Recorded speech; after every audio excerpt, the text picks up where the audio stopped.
Assalamualaikum semuanya. Semoga kalian semua dalam keadaan sehat dan dilancarkan rezekinya. Amin ya robbal alamin.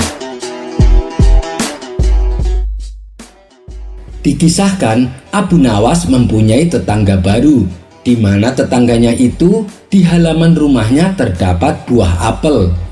Namun yang membuat Abu Nawas kaget, ternyata tetangganya adalah penganut aliran lain, yaitu sebagai pemuja pohon.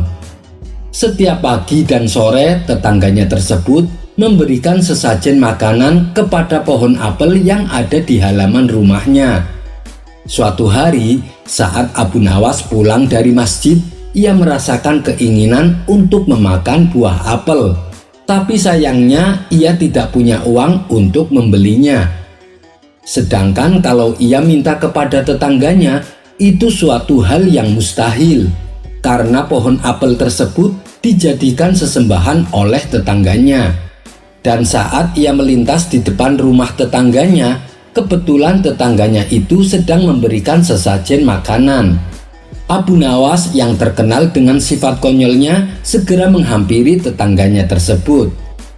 "Wahai kawan, pohonmu ini benar-benar tampak sangat lemah. Aku yakin pohon ini pasti sangat lapar," ujar Abu Nawas sambil memandangi pohon apel. Mendengar ucapan Abu Nawas, tetangganya kebingungan dan heran. "Hai Abu Nawas, bagaimana mungkin pohon bisa merasakan lapar? Dari mana kau tahu?" tanya tetangganya. "Tentu saja aku tahu. Bukankah selama ini sesajen yang kau berikan tidak pernah ia makan? Dan lihatlah, ada buah-buah apel yang seharusnya dipetik, namun tetap tergantung di sana.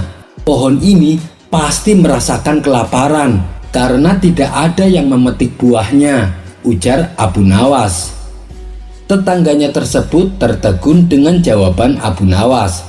Ia pun segera memetik buah apel yang sudah matang dan memberikannya kepada Abu Nawas.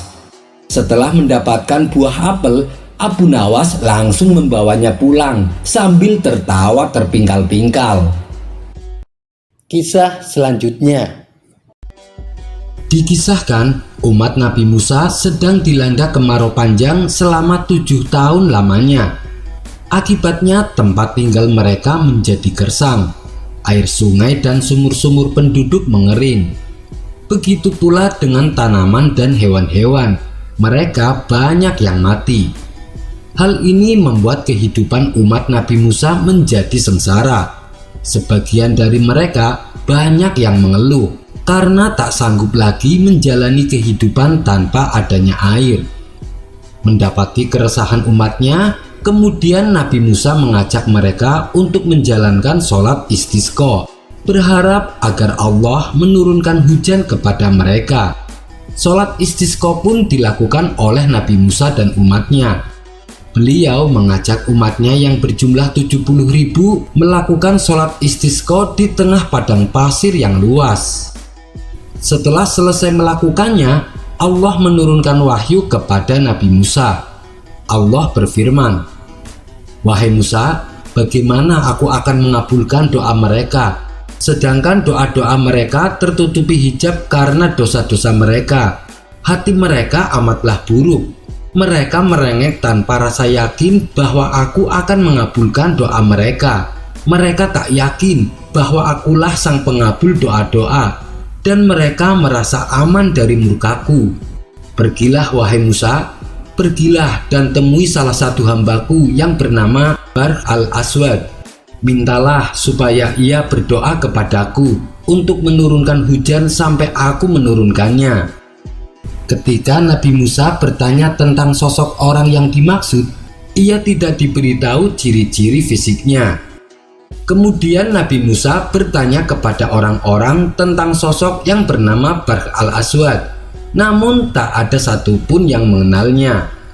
Hal ini membuat Nabi Musa semakin kesulitan untuk menemukan sosok orang yang dicarinya. Hingga pada suatu hari, ketika Nabi Musa sedang berada di sebuah jalan, ia berpapasan dengan sosok lelaki berkulit hitam yang berpenampilan sederhana dan di dahinya tampak debu yang masih menempel. Itu menandakan bahwa orang itu rajin bersujud. Atas petunjuk Allah, Nabi Musa bisa mengetahui bahwa orang tersebut adalah sosok orang yang dicarinya, dan kini ia sedang berada di hadapannya. Dengan segera, Nabi Musa menghampiri dan memberi salam kepadanya. "Siapa nama kamu?" tanya Nabi Musa setelah mengucapkan salam. "Nama saya Barh al-Aswad," jawab orang tersebut. "Ternyata benar, kamu adalah orang yang saya cari selama ini. Aku diperintah Allah untuk menemuimu. Aku diperintah agar aku memintamu untuk berdoa kepada Allah, agar Allah menurunkan hujan kepada kami," tutur Nabi Musa. Tanpa berpikir panjang, orang itu segera menengadahkan kedua tangannya dan berdoa kepada Allah. "Wahai Allah Tuhanku, apakah kemarau panjang ini adalah perbuatanmu? Apakah kemarau panjang ini akibat ketidaksabaranmu? Apa yang membuat sumber-sumber airmu habis? Ataukah angin sudah tidak taat lagi kepadamu? Ataukah engkau sudah kehabisan sesuatu? Ataukah engkau murka kepada para pendosa? Bukankah engkau maha pengampun sebelum engkau menciptakan orang-orang yang berbuat salah? Engkau menciptakan rahmat dan engkau memerintahkan untuk menyayangi. Ataukah engkau sedang menunjukkan kepada kami bahwa engkau tercegah dan tertolak? Ataukah engkau takut kehilangan sesuatu sehingga engkau mempercepat siksaan?" Ketika ia terus berdoa dengan kata-kata yang sedikit menekan, tiba-tiba hujan deras pun turun membasahi bumi. Dalam waktu setengah hari, Allah kembali menumbuhkan rumput-rumput dan pepohonan. Setelah Barh al-Aswad selesai berdoa, ia pun segera pulang ke rumahnya. Sementara Nabi Musa yang merasa heran dengan doa yang diucapkan, memutuskan untuk mendatangi rumahnya. Belum sempat Nabi Musa bertanya, Barh al-Aswad langsung berkata kepadanya, "Bagaimana menurutmu ejekan dan cemoohanku saat aku bermunajat kepada Allah? Sedangkan ia membenarkan kalimatku, bahkan ia mengabulkan doaku dengan menurunkannya hujan ke bumi."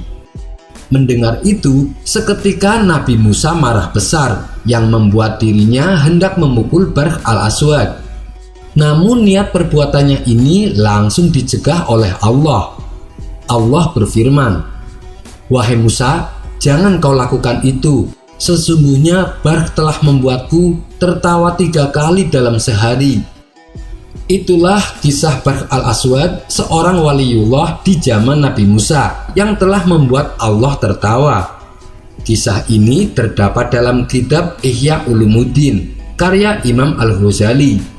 Dari kisah di atas kita belajar bahwa manusia yang sudah menjadi kekasih Allah memiliki kedudukan yang istimewa. Hal itulah yang membuat tingkah unik dan nyeleneh Barh al-Aswad tidak dimurkai oleh Allah. Wallahu a'lam bishawab. Kisah selanjutnya.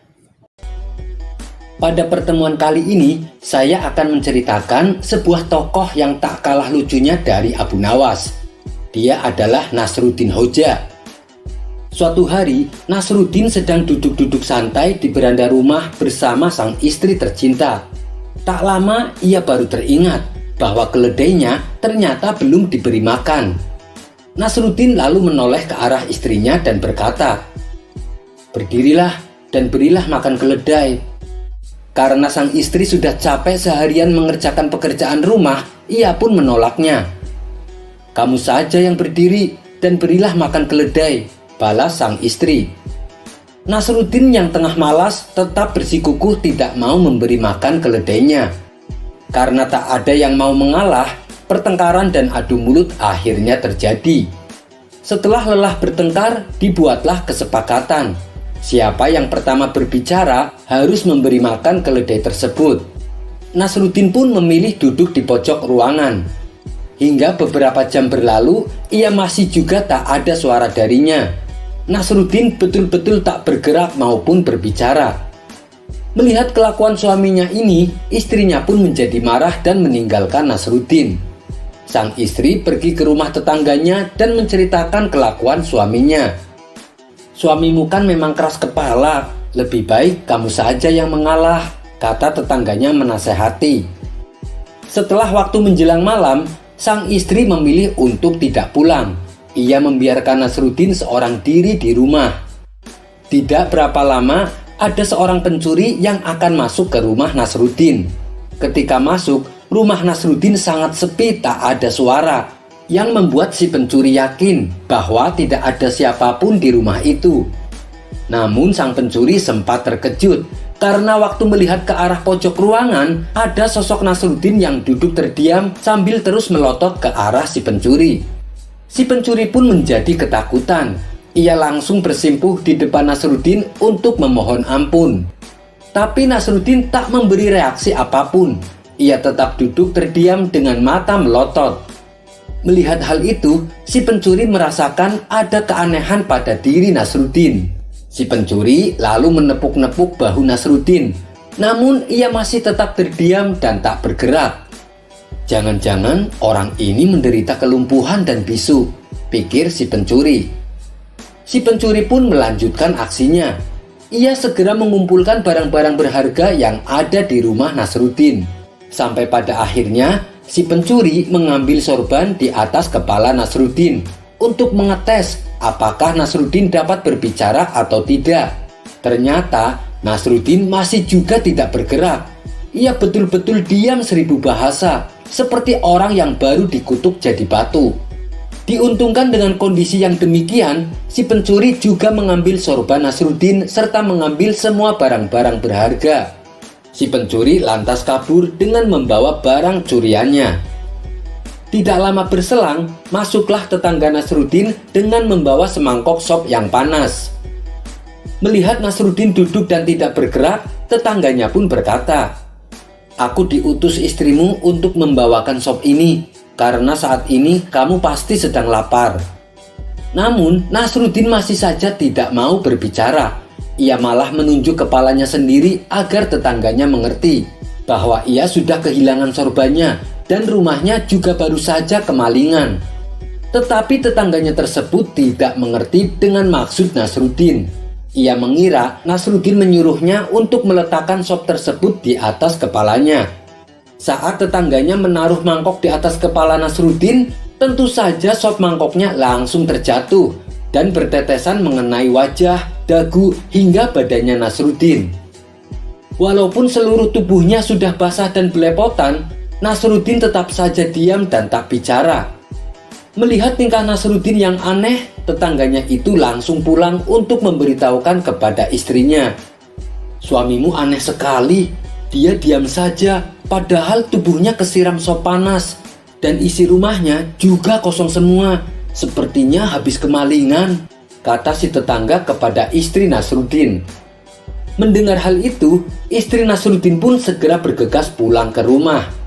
Setibanya di sana, sang istri sangat terkejut sebab isi rumahnya jadi kosong melompong, hanya tersisa meja dan kursi. "Kenapa rumah kita bisa kemalingan? Apa yang sebenarnya terjadi?" tanya sang istri penuh emosi. Alih-alih menjelaskan apa yang terjadi, Nasruddin malah berkata dengan santainya, "Pergilah dan beri makan keledai. Kamu sudah kalah karena berbicara terlebih dahulu. Jangan keras kepala dan turuti perintah suamimu."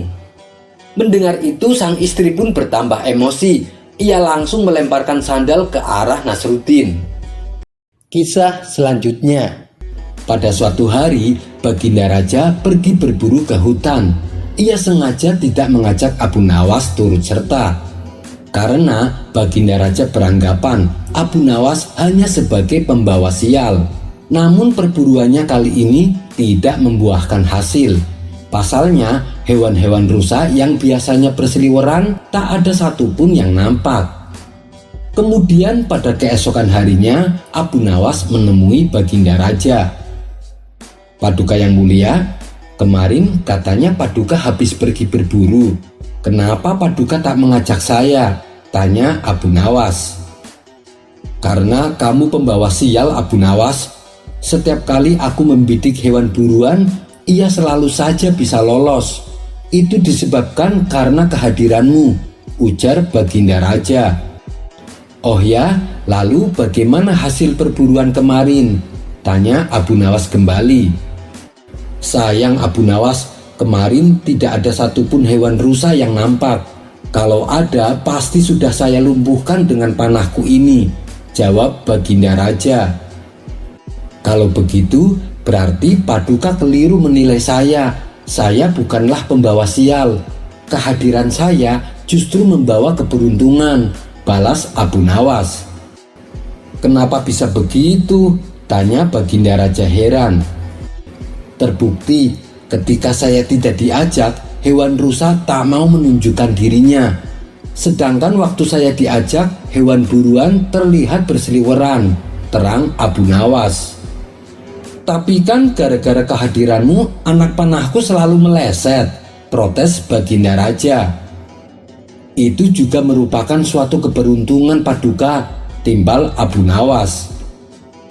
"Keberuntungan? Keberuntungan apanya?" tanya Baginda Raja sewot. "Keberuntungan bagi binatang rusa Paduka. Berkat kehadiran saya, mereka bisa selamat. Itulah sebabnya mereka mau menampakkan dirinya ketika saya ikut berburu dengan Paduka. Karena mereka tahu dengan kehadiran saya, mereka pasti bisa selamat," tutur Abu Nawas. Spontan, Baginda Raja tertawa terpingkal-pingkal. Kisah selanjutnya. Biasanya, seseorang bertobat atau beristighfar karena perbuatan maksiat. Namun Imam Siri justru bertobat kepada Allah karena ucapan Alhamdulillah. Tidak tanggung-tanggung, beliau membaca istighfar selama 30 tahun. Imam Siri adalah seorang ulama besar dengan keluasan ilmu yang mumpuni. Beliau menguasai ilmu hadis, fikih, ilmu sejarah, tasawuf, dan ilmu kalam serta filsafat. Beliau suka menghabiskan waktunya untuk beribadah kepada Allah.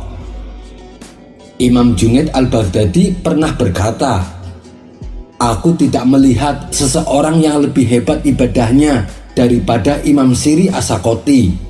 Selama 98 tahun, beliau tidak pernah berbaring, kecuali pada saat sakit menjelang wafatnya. Beliau senantiasa beribadah kepada Allah, baik siang ataupun malam hari. Beliau sampai tidur dalam keadaan duduk, sehingga wudunya tidak batal.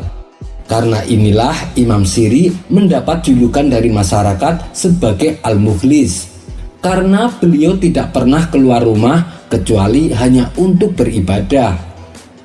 Suatu ketika, Imam Siri mendengar kalau kompleks tempat tinggalnya kebakaran. Rumah-rumah dan toko-toko di sana hampir semuanya hangus terbakar. Lalu datanglah seseorang kepada Imam Siri. Ia membawa berita bahwa rumahnya selamat dari kebakaran tersebut. Imam Siri pun bersyukur dan mengucapkan Alhamdulillah.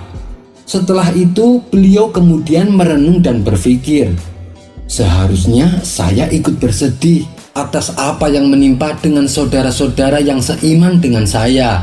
Tidak adakah sedikit perasaan sedih di hatimu atas musibah yang menimpa banyak orang?" kata Imam Siri dalam hati. Di sini, beliau teringat pesan Nabi, "Barang siapa melewatkan waktu paginya tanpa memperhatikan urusan kaum muslimin, niscaya bukanlah ia termasuk dari kaum muslimin." Beliau pun akhirnya merasa bersalah karena sempat senang di atas penderitaan orang lain. Beliau kemudian beristighfar kepada Allah selama 30 tahun lamanya. Tak hanya istighfar, harta bendanya yang tersisa dikeluarkan dan dibagikan kepada masyarakat yang terkena musibah, terutama untuk anak yatim dan fakir miskin. Itulah sekelumit kisah Imam Siri yang syarat dengan hikmah dan pelajaran. Semoga bermanfaat. Kisah selanjutnya. Dikisahkan, warung tempat biasa Abu Nawas nongkrong didatangi oleh 3 orang asing. Mereka mengaku sebagai pemburu yang handal, dan tujuannya ke kota Baghdad adalah mencari tantangan baru dalam berburu. Tak lama kemudian, datanglah Abu Nawas. Ia segera mengambil tempat duduk yang tak jauh dari mereka. Melihat kehadiran Abu Nawas, salah satu dari mereka bertanya, "Wahai Tuan, adakah di daerah ini terdapat hutan yang penuh dengan binatang buas?" Abu Nawas menjawab, "Iya, ada. Sepertinya kalian adalah pemburu ya?" kata Abu Nawas balik bertanya. "Benar Tuan, kami adalah pemburu handal yang terkenal," jawab mereka. "Oh, pengalaman apa yang paling berkesan selama kalian berburu?" tanya Abu Nawas kembali. Pemburu pertama menjawab, "Ketika aku di dalam hutan, aku pernah diserang beruang hingga senjataku terjatuh.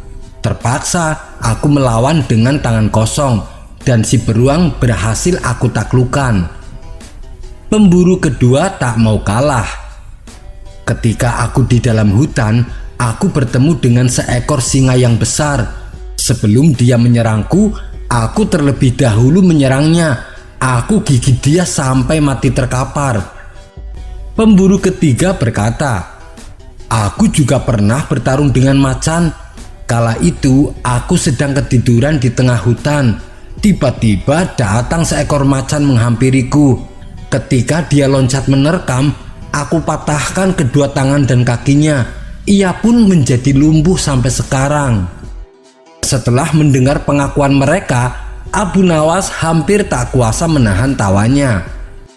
"Wah, tak kusangka kalian bertiga adalah pemburu yang handal. Pantesan nama kalian sangat terkenal. Tapi sayang, aku tak suka berburu," tutur Abu Nawas. "Kenapa Tuan? Berburu itu mengasihkan. Meskipun nyawa taruhannya, tapi ada kepuasan tersendiri," sahut mereka. "Apanya yang mengasihkan? Aku pernah bertemu 3 hewan tersebut sekaligus," ujar Abu Nawas. "Maksud Tuan?" tanya mereka. "Aku pernah menghadapi beruang, singa, dan macan secara bersamaan," jelas Abu Nawas. "Terus, apakah mereka menyerang Tuan?" tanya salah satu pemburu. "Tidak, mereka tak akan berani. Ketika aku dekati satu persatu, mereka hanya menatapku. Bahkan ketika aku menghardiknya, tak ada satupun yang berani bergerak. Itulah sebabnya aku malas berburu. Tidak ada tantangannya sama sekali," jawab Abu Nawas. "Mungkin hewan-hewan itu sudah jinak Tuan, jadi tidak menyerang manusia," ujar para pemburu. "Jinak bagaimana? Mereka itu di tengah hutan belantara," jelas Abu Nawas. "Luar biasa, Tuan memang hebat. Tapi kalau kami jadi Tuan, kami pasti akan membunuhnya. Bisa Tuan tunjukkan di mana Tuan bertemu dengan ketiga hewan tersebut?" tanya mereka. "Oh, bisa. Tempatnya ada di pameran lukisan hewan-hewan. Datanglah ke alun-alun Baghdad tiap Kamis sore. Kalian pasti akan menemukannya," celetuk Abu Nawas. Mendengar itu, seketika mereka tertawa terpingkal-pingkal. Kisah selanjutnya. Syekh Abdul Qadir Jailani adalah salah satu waliullah yang paling terkenal di dunia. Banyak kisah-kisah yang menceritakan tentang kehebatan karomah beliau. Syekh Izzuddin bin Abdissalam mengatakan, tidak ada seorang pun yang karomahnya diriwayatkan secara mutawatir, kecuali Syekh Abdul Qadir Jailani. Berikut akan saya ceritakan beberapa kisah karomah Syekh Abdul Qadir Jailani. Menghidupkan ayam yang sudah mati. Diceritakan ada seorang wanita datang menghadap Syekh Abdul Qadir Jailani dengan tujuan mengantarkan anaknya untuk berguru dan mempelajari ilmu suluk. Kemudian Syekh Abdul Qadir memerintahkan agar si anak harus belajar dengan tekun, mengikuti cara-cara orang salaf dan ditempatkan di ruang kholwat. Beberapa bulan kemudian, wanita yang selaku orang tua murid datang untuk menengok anaknya. Si anak yang dulunya segar bugar kini menjadi kurus kerempeng. Melihat kondisi anaknya berbeda dengan yang dulu, wanita tersebut merasa kasihan. Ia pun menanyakan kepada anaknya, kenapa bisa sampai seperti ini? Si anak lalu memberitahu bahwa selama ia menetap jadi murid Syekh Abdul Qadir Jailani, ia hanya diberi makan roti kering dan gandum. Mendengar pengakuan tersebut, wanita itu lalu sowan menghadap Syekh Abdul Qadir Jailani. Saat ia dipersilahkan masuk ke dalam ruangannya, ia melihat ada beberapa tulang-tulang sisa makanan daging ayam yang sudah bersih. Bertambah emosilah wanita tersebut. Anak saya dikasih makanan yang tidak enak, sedangkan dirinya malah makan daging ayam. Batin si wanita merasa kecewa. Kemudian wanita itu memberanikan diri mengungkapkan kekecewaannya kepada Syekh Abdul Qadir Jailani. Tuan Syekh, Anda makan dengan makanan yang enak, sementara anak saya hanya dikasih bubur gandum dan roti kering. Kenapa demikian wahai Tuan Syekh? Tanya si wanita.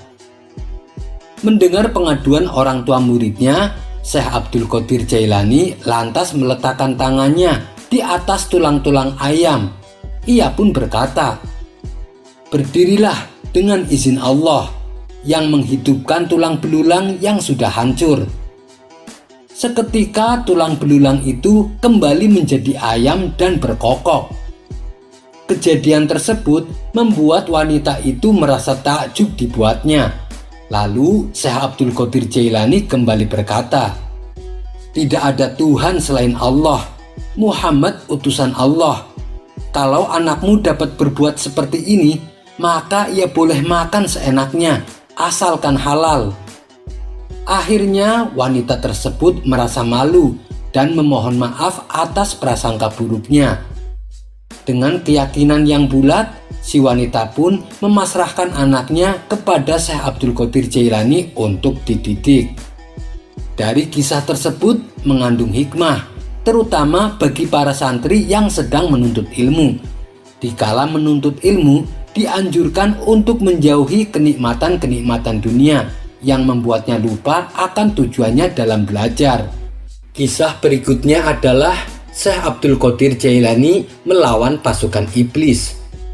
Dikisahkan Syekh Abdul Qadir Jailani pernah bermukim sendirian di kawasan Gersang. Setiap hari dan setiap malam, setan-setan mendatanginya dengan berbaris dalam wujud manusia jadi-jadian.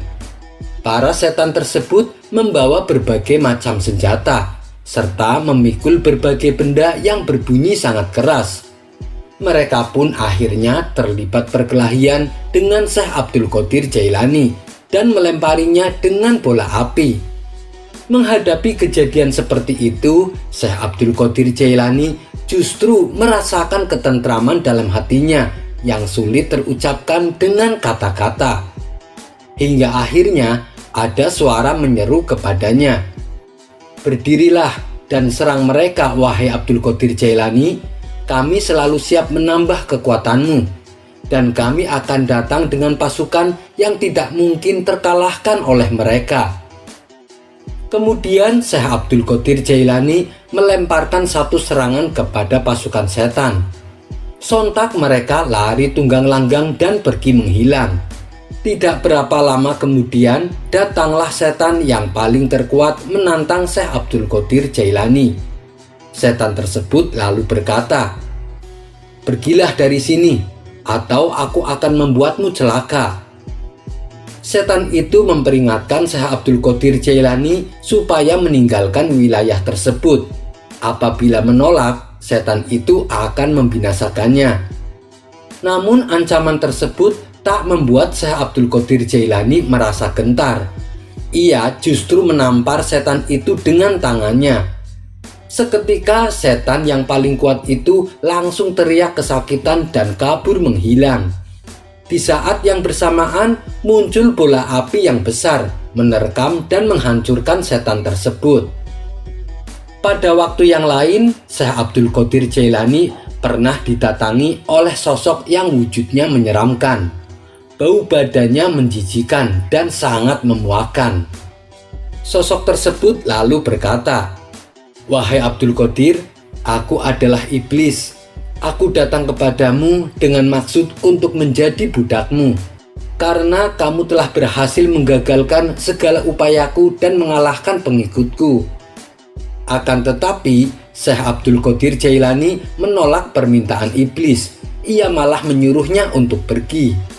"Aku sama sekali tak percaya dengan makhluk terkutuk sepertimu," ucap Syekh Abdul Qadir Jailani. Seketika ada sebuah tangan turun dari sisi iblis dan memukul tengkorak kepala iblis dengan sangat keras.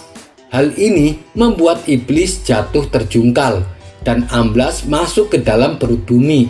Dia pun menghilang tanpa jejak.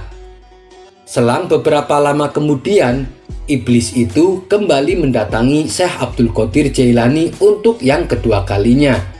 Dengan membawa anak panah api di tangannya, ia hendak menyerang Syekh Abdul Qadir Jailani.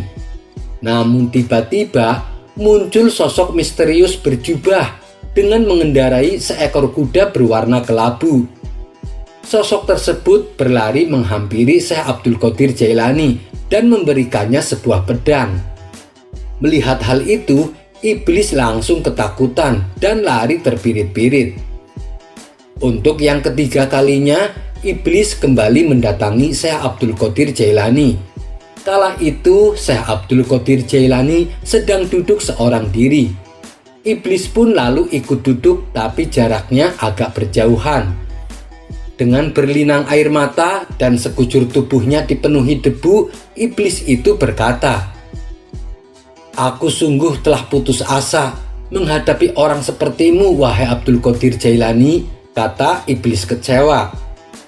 "Enyahlah kau dari sini, wahai makhluk terkutuk, karena aku tidak akan pernah berhenti membentengi diriku untuk melawanmu," hardik Syekh Abdul Qadir Jailani. "Wahai Abdul Qadir, apa yang telah kau ucapkan itu lebih menyakitkan bagiku ketimbang jepitan besi api neraka," balas iblis terkutuk. Ia pun lantas pergi berlalu meninggalkan Syekh Abdul Qadir Jailani. Akan tetapi, tipu daya iblis tidak berhenti sampai di situ. Ia terus berusaha untuk menyesatkan Syekh Abdul Qadir Jailani.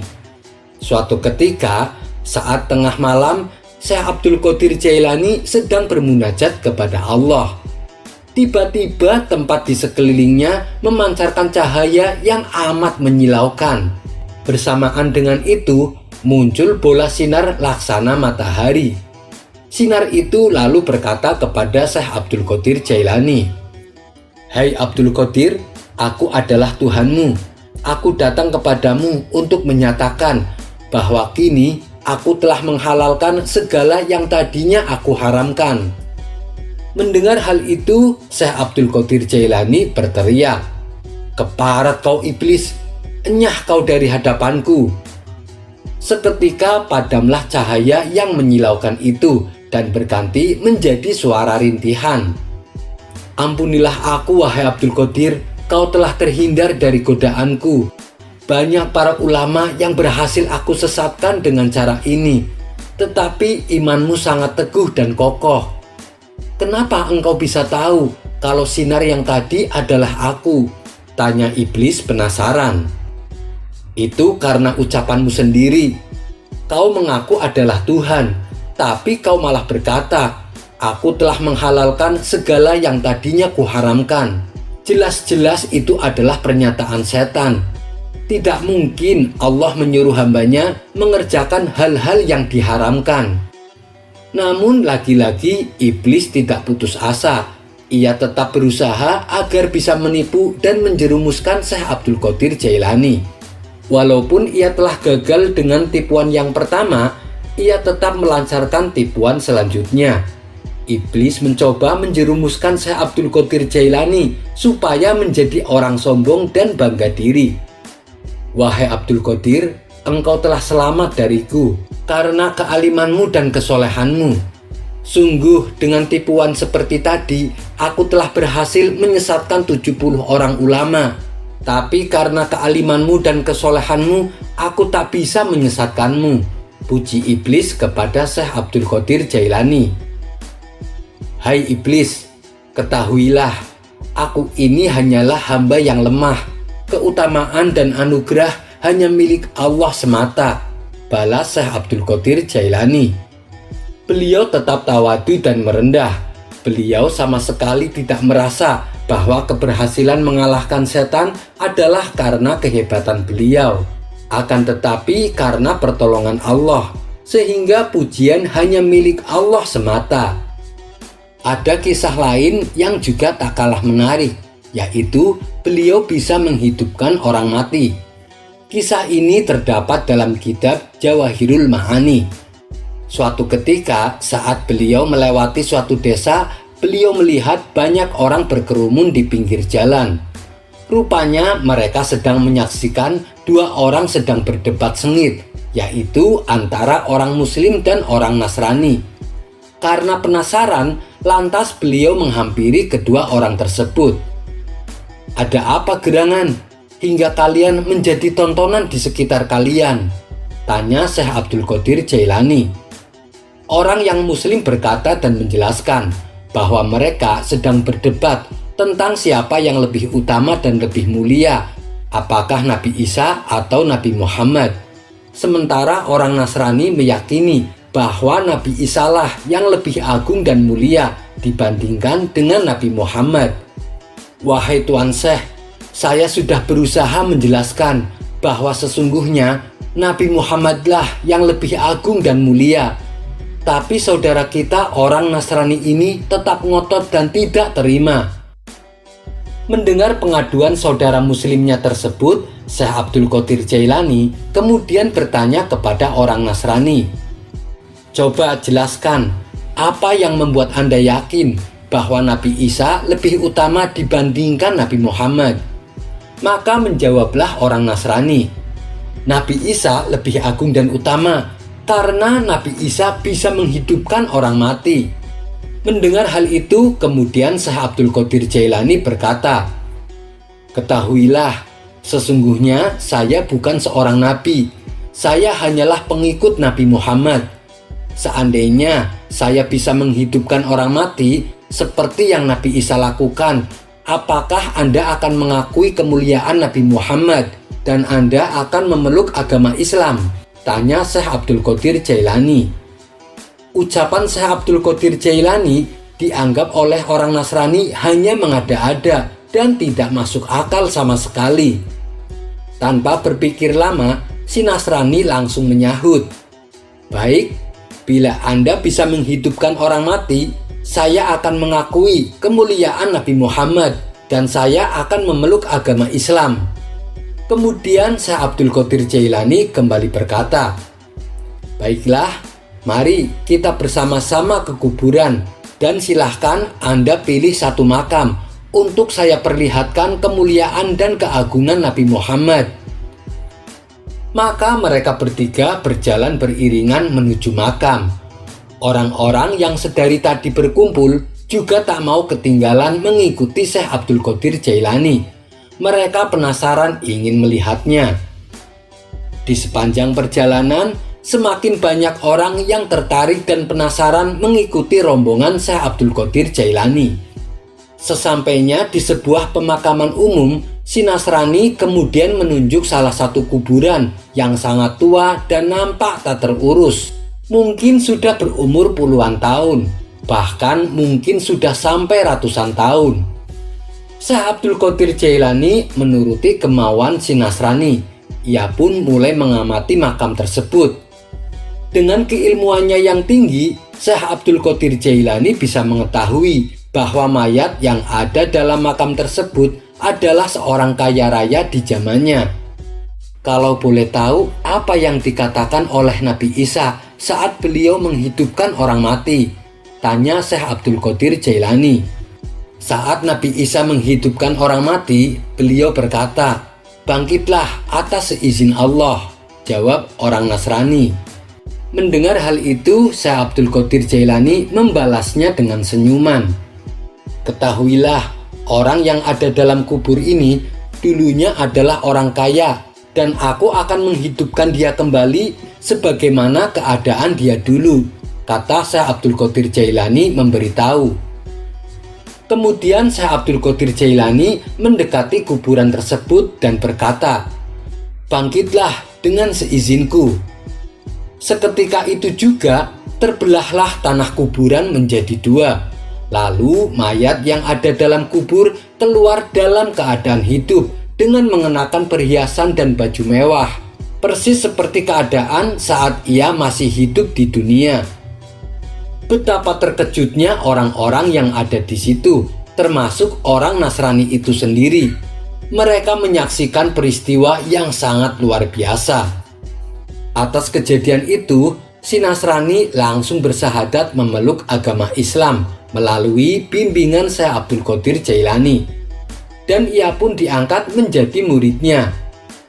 Kisah berikutnya adalah Syekh Abdul Qadir Jailani dan ujian seekor ular. Pada suatu hari, di majelis Syekh Abdul Qadir Jailani, murid-muridnya tengah serius mendengarkan kajian ilmu yang disampaikan Syekh Abdul Qadir Jailani. Di saat itulah terjadi peristiwa yang membuat seisi ruangan terkejut dan ketakutan. Itu disebabkan karena munculnya ular besar secara tiba-tiba di pangkuan Syekh Abdul Qadir Jailani. Hal ini sontak membuat semua muridnya menjadi panik dan ketakutan. Mereka berhamburan meninggalkan ruangan majelis. Akan tetapi, Syekh Abdul Qadir Jailani tak bergeming sedikit pun. Ia tetap duduk tenang seolah tidak terjadi apa-apa. Sang ular mulai memasuki baju beliau dan merayap-rayap di dalamnya. Kemudian ia merayap menuju leher Syekh Abdul Qadir Jailani. Meski demikian, Syekh Abdul Qadir Jailani tetap tenang. Beliau sama sekali tidak merubah keadaan duduknya.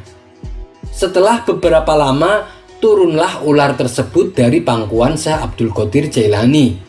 Sebelum ular itu pergi, murid-muridnya menyaksikan seolah si ular berbicara kepada Syekh Abdul Qadir Jailani. Kemudian ular tersebut hilang entah kemana. Setelah keadaan benar-benar aman, murid-muridnya mulai kembali masuk ke dalam majelis. Mereka lalu bertanya kepada gurunya tentang apa yang diucapkan ular tersebut kepadanya. Syekh Abdul Qadir Jailani berkata, "Ular itu mengatakan kepadaku bahwa dia telah menguji wali-wali Allah yang lain. Akan tetapi ia tidak pernah bertemu dengan seorang pun yang setenang diriku saat menghadapinya." Kisah berikutnya adalah uang berubah menjadi darah. Dikisahkan, dulu waktu Baghdad dipimpin oleh raja yang bernama Yusuf bin Abi Mudzaffar, Syekh Abdul Qadir Jailani diberi hadiah 10 kantong uang emas yang diantarkan oleh beberapa pengawal istana. Namun, hadiah tersebut ditolak oleh Syekh Abdul Qadir Jailani dan menyuruhnya untuk dikembalikan kepada rajanya. Mendapatkan hal itu, akhirnya sang raja sendiri yang turun tangan memberikan langsung hadiah tersebut kepada Syekh Abdul Qadir Jailani. Ia pun mendatangi rumah Syekh Abdul Qadir Jailani dan berkata, "Wahai Tuan Syekh, saya sengaja datang ke sini untuk memberi Anda hadiah berupa 10 kantong uang emas. Saya harap Anda jangan menolaknya," pinta sang raja. Kemudian Syekh Abdul Qadir Jailani mengambil 2 kantong uang dan memijit-mijit kantong tersebut dengan tangan beliau. Tiba-tiba uang yang berada dalam kantong berubah menjadi darah dan mengalir keluar hingga menetes ke tanah. "Coba kau lihat, kantong ini bukan berisi uang, melainkan darah manusia, hasil pemerasan dari manusia terhadap manusia. Bagaimana mungkin saya harus menerima hadiah ini?" Melihat kejadian itu, sang raja merasa malu dan bersalah. Kemudian Syekh Abdul Qadir Jailani kembali berkata, "Atas peristiwa ini, demi zat keagungan Allah, seandainya nasab keturunanku tidak sampai menyambung kepada Rasulullah, pastilah darah ini akan mengalir menjadi sungai, dan darah ini nantinya akan mengalir ke rumahku." Kisah berikutnya, membunuh dan menghidupkan burung. Pada suatu hari, saat Syekh Abdul Qadir Jailani sedang mengajar murid-muridnya di sebuah majelis, seekor burung terbang memasuki ruangan majelis tempat Syekh Abdul Qadir Jailani mengajar.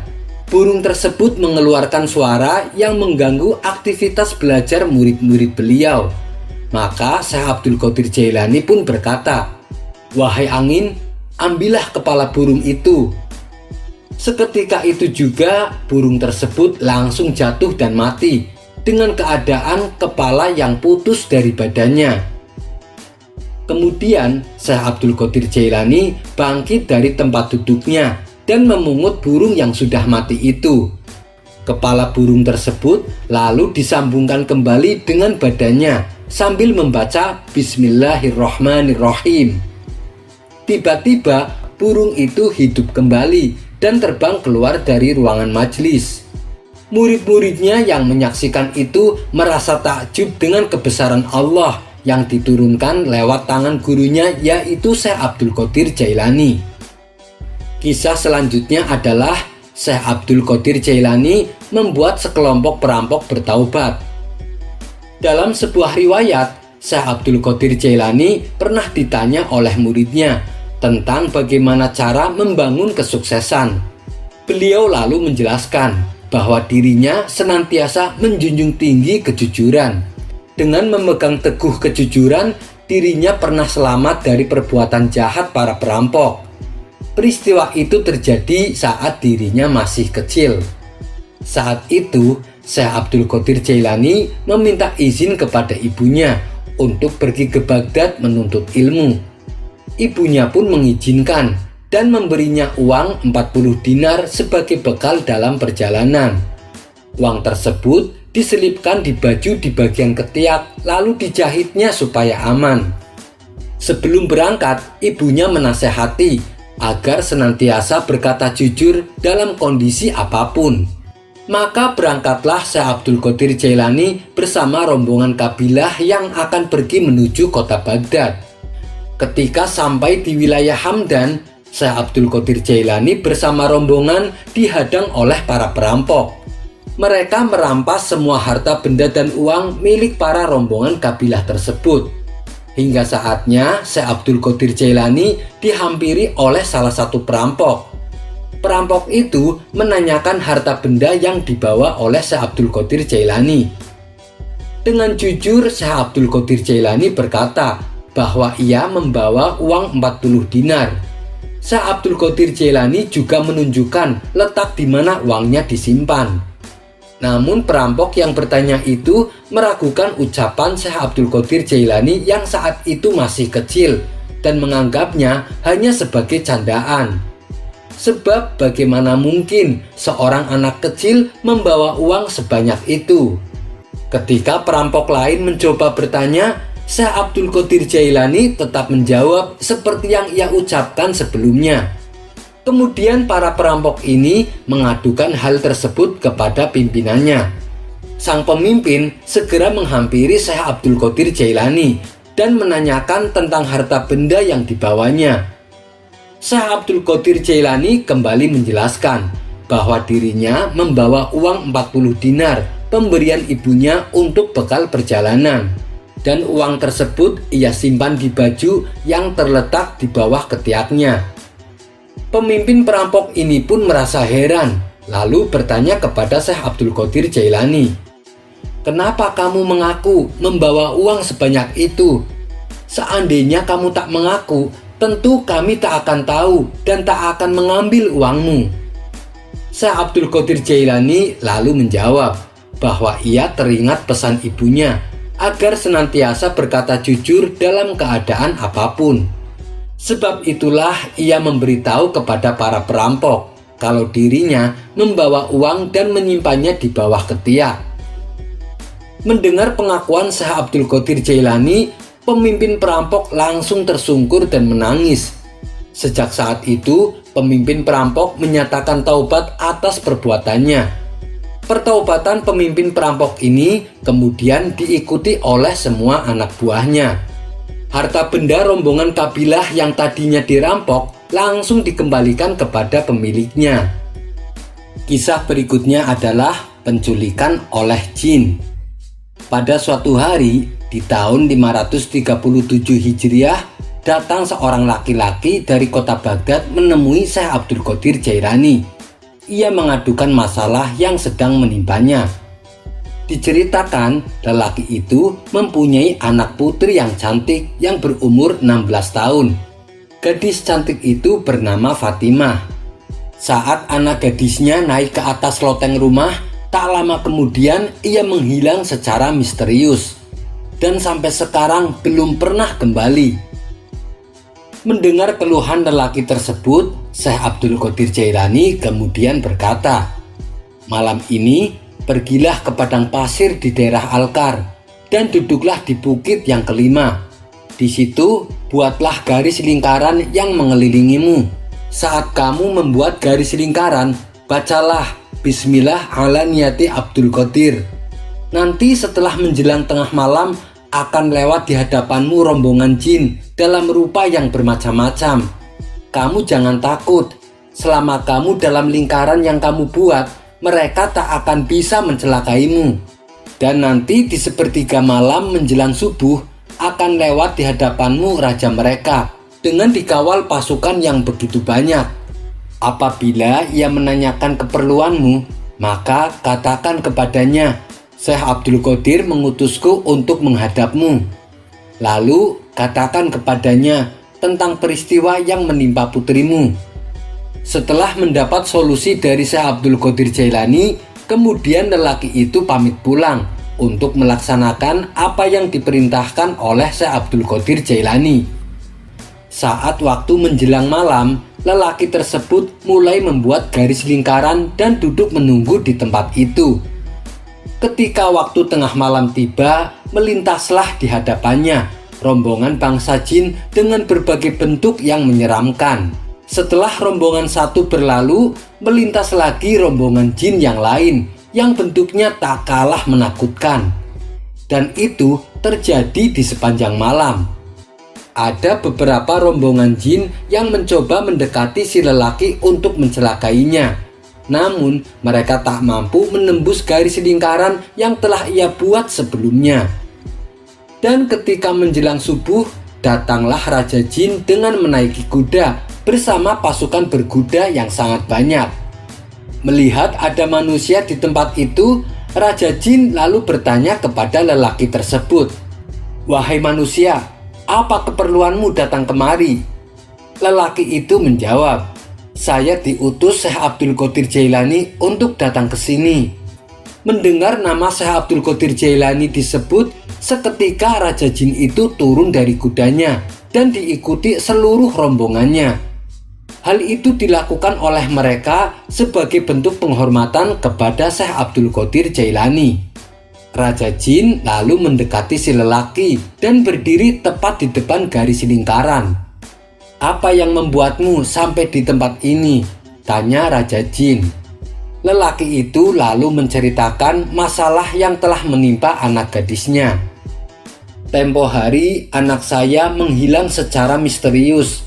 Saat aku mengadukan hal ini kepada Syekh Abdul Qadir Jailani, beliau malah menyuruh saya datang ke sini dan disuruh memberitahu hal ini kepada Tuan," kata lelaki tersebut. Mendengar hal itu, Raja Jin yakin kalau perbuatan tersebut adalah ulah bangsa jin. "Siapa yang telah menculik putrinya?" tanya Raja Jin kepada pasukannya. Tapi semua pasukannya tidak ada yang menjawab. Lantas Raja Jin segera menyuruh pasukannya untuk segera mencarinya. Tidak berapa lama kemudian, datanglah satu jin dengan membawa anak putri si lelaki. Kedatangannya itu diiringi dengan teriakan yang gaduh dari bangsa jin. "Itu adalah jin dari negeri Cina," teriak salah satu dari mereka. Melihat hal itu, Raja Jin menjadi murka. "Apa yang membuatmu berani menculik putri orang yang di bawah naungan Wali Kutub?" bentak Raja Jin. Dengan penuh ketakutan, jin dari Cina menjawab, "Ampun Paduka, saat pertama aku melihat gadis itu, aku langsung jatuh cinta padanya. Makanya aku menculik dia." Bertambah emosilah Raja Jin mendengarnya. Tanpa pikir panjang, Raja Jin memerintahkan pasukannya menghukum pancung jin negeri Cina yang telah menculik anak putri si lelaki. Dan anak gadis yang diculiknya dikembalikan kepada lelaki tersebut. Melihat kejadian ini, si lelaki mencoba memberanikan diri berkata kepada Raja Jin, "Wahai Tuan, mengapa malam ini Tuan sudi menampakkan diri kepadaku? Apakah karena melaksanakan perintah dari Syekh Abdul Qadir Jailani?" tanya si lelaki kepada Raja Jin. Raja Jin lalu menjelaskan, saat ini Syekh Abdul Qadir Jailani tengah mengawasi jin-jin yang berbuat durhaka hanya melalui rumah beliau. Dan beberapa jin yang berbuat durhaka berlarian menuju tempat tinggal mereka masing-masing lantaran takut kepada Syekh Abdul Qadir Jailani. Sesungguhnya wali kutub itu diangkat Allah untuk membimbing manusia dan jin sekaligus. Setelah mendengar penjelasan Raja Jin, si lelaki bertambah takjub dengan karomah yang dimiliki Syekh Abdul Qadir Jailani. Beliau bukan hanya disegani oleh manusia, akan tetapi juga disegani oleh semua bangsa jin. Kisah selanjutnya. Di sebuah warung kopi, teman-teman Abu Nawas sedang membicarakan dirinya. Mereka kagum dengan kecerdikan Abu Nawas. Setiap kali sang raja memberikan tantangan, selalu dapat dikalahkannya. Walhasil, Abu Nawas sering pulang membawa hadiah. Salah satu dari mereka berkata, "Aku ada ide sebuah tantangan untuk Abu Nawas, tapi kayaknya Abu Nawas tidak akan berani. Kalaupun dia menerima tantangan ini, yang pasti dia akan kalah dan bisa-bisa dihukum pancung oleh sang raja." "Tantangan apakah itu?" tanya mereka penasaran. "Aku akan menantang Abu Nawas untuk memantati paduka raja," jawabnya. Setelah ditunggu-tunggu, akhirnya Abu Nawas datang. "Nah, ini Abu Nawas datang," kata salah seorang dari mereka. "Ada apa emangnya?" tanya Abu Nawas. "Kami semua tahu, kecerdikanmu sering membuat paduka raja kewalahan. Apapun tantangan dari paduka raja bisa kamu kalahkan. Tapi kami punya tantangan untukmu. Itu pun kalau kamu berani," kata mereka membuka percakapan. "Apa yang harus kutakutkan? Tidak ada yang perlu ditakuti kecuali Allah," kata Abu Nawas menantang. Mereka kembali berkata, "Selama ini belum pernah ada seorang pun yang berani memantati paduka raja. Bukankah begitu, hai Abu Nawas?" "Tentu saja tidak ada yang berani, karena itu adalah pelecehan berat. Hukumannya pasti dipancung," kata Abu Nawas memberitahu. "Nah itu dia, apakah engkau berani melakukannya?" tantang mereka. "Sudah aku katakan, aku hanya takut kepada Allah. Kalau aku bisa memantati paduka raja, apa imbalannya?" kata Abu Nawas balik menantang. 100 keping uang emas. Namun syaratnya paduka raja harus tertawa ketika kau pantati," jawab mereka. "Baiklah, aku terima tantangan itu," kata Abu Nawas. "Kapan kamu akan melakukannya?" "Sebagai bukti kami juga harus menyaksikan kamu memantati paduka raja," balas mereka. "Minggu depan paduka raja akan mengadakan jamuan kenegaraan. Para menteri, pegawai istana, dan orang-orang diundang, termasuk aku. Hadirlah kalian di sana. Di acara tersebut nanti aku akan memantati paduka raja." Hari yang ditunggu pun tiba. Kawan-kawan Abu Nawas segera mendatangi acara yang diadakan oleh istana. Saat acara sudah dimulai, Abu Nawas tak kunjung datang. Sambutan dari para menteri dan petinggi kerajaan telah selesai, namun Abu Nawas masih belum juga datang. Teman-teman Abu Nawas saling berbisik satu sama lain kalau Abu Nawas tidak berani datang. Mereka pun senang karena kali ini Abu Nawas harus mengakui kekalahannya. Tibalah saatnya sambutan terakhir yang akan disampaikan oleh paduka raja. Semuanya terdiam mendengar pidato paduka raja. Saat paduka raja tengah berpidato, datanglah Abu Nawas. Tak seperti biasanya, kali ini Abu Nawas duduk di tempat paling belakang. ia duduk di atas tanah di halaman istana. Kehadiran Abu Nawas membuat kawan-kawannya kaget. Sedangkan Paduka Raja heran dengan kelakuan Abu Nawas. Ia pun memanggil Abu Nawas. "Hai Abu Nawas, majulah dan duduklah di atas karpet. Nanti pakaianmu kotor karena duduk di atas tanah." "Ampun Paduka yang mulia, sebenarnya hamba ini sudah duduk di atas karpet," jawab Abu Nawas. Paduka Raja bingung mendengar pengakuan Abu Nawas, karena yang ia lihat Abu Nawas duduk di atas tanah. "Karpet yang mana yang engkau maksudkan wahai Abu Nawas?" tanya Paduka Raja masih bingung. "Karpet hamba sendiri Paduka yang mulia. Sekarang hamba selalu membawa karpet kemanapun hamba pergi," jawab Abu Nawas. "Tetapi sejak tadi aku tidak melihat karpet yang engkau bawa," kata Paduka Raja bertambah bingung. "Baiklah Paduka yang mulia, kalau memang Paduka Raja ingin tahu, maka dengan senang hati hamba akan menunjukkannya," kata Abu Nawas sambil beringsut-ingsut maju ke depan. Setelah cukup dekat dengan Paduka Raja, Abu Nawas berdiri, kemudian menungging, menunjukkan potongan karpet yang ditempelkan di bagian pantatnya. Posisi Abu Nawas ini seolah-olah memantati baginda raja. Melihat ada sepotong karpet menempel di pantat Abu Nawas, Paduka Raja tak bisa membendung tawa, sehingga beliau terpingkal-pingkal diikuti oleh para petinggi istana. Sementara kawan-kawan Abu Nawas mengakui kekalahannya. Mereka tak menyangka Abu Nawas bisa sampai secerdik itu. Sampai bertemu lagi di kisah selanjutnya. Wassalamualaikum warahmatullahi wabarakatuh.